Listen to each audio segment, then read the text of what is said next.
Hello, my name's David Lang and I am the Technical Operations Manager here at Grainger &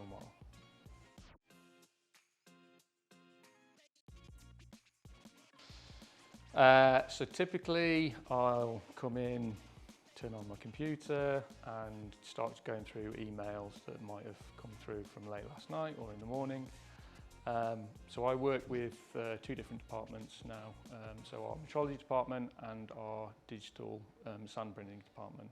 So it'll be a case of checking in with both of those, or the heads of both of those guys, you know, how everything's kind of getting on, if there's any issues.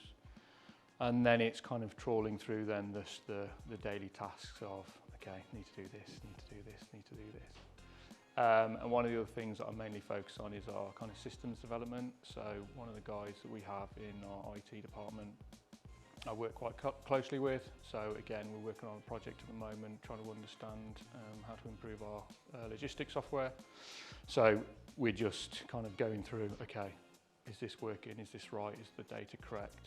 How can we improve the process?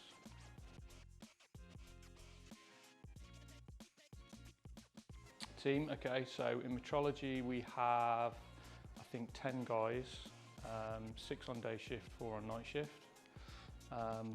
There's a range of, from say, operators to technicians to engineers. And again, the role I've taken on is quite new for me, and one of the things I want to push is trying to upskill everyone. There's definitely a growing need and desire from the guys. They all want to progress, they all want to improve their skills and move up in the company. So I just need to, you know, my focus is allowing that to happen. And then for our DSP department, we've got 2 guys on days, 2 on nights, and then another on the 2 guys on weekends. Their kind of primary role is to just keep feeding the machines with the raw materials. And then we have a job box, so every 4 to say 12 hours, we might need to do a change over the box as new cores come out. They get cleaned off and then ready for our internal customers to take away and use in the casting process, and then they'll start their process again.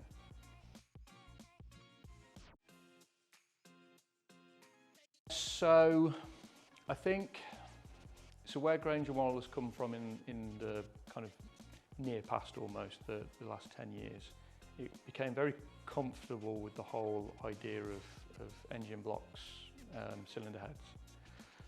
And we became very good at it. You know, we were probably envious of most competitors around the world in terms of how we did it, how successful we were. But obviously the market's completely changed now. And I think when the initial announcements came from various governments to say that they were going to stop, you know, being able to make and supply new petrol, diesel cars, it was a bit of a shock to this company. I think we just almost thought, well, what were you going to do? But thankfully, we've navigated the market and we've found our new niches now in kind of body and white structures. And especially with the whole electric vehicle now as well, that we're getting into. And I think actually where people may have thought, you know, we were going to go into the dark ages, I think actually the change is probably far more beneficial than had the change not been implemented, because it allows us to kind of evolve. And I think for the better as well, because let's face it, petrol and diesel cars aren't good for the environment. I don't think anyone can really say that by working for this company previously they can have the kind of I love the environment badge. But I think this kind of new move towards electric cars and even you know, renewable energy power, those are the things that I think more people in this company now can kind of say, you know, and I personally believe this as well, can kind of say I'm working for a company that is going to help improve you know, the future of our planet. And that might be a bit corny to say, but we're definitely on a path that helps deliver that, and we weren't on that path before.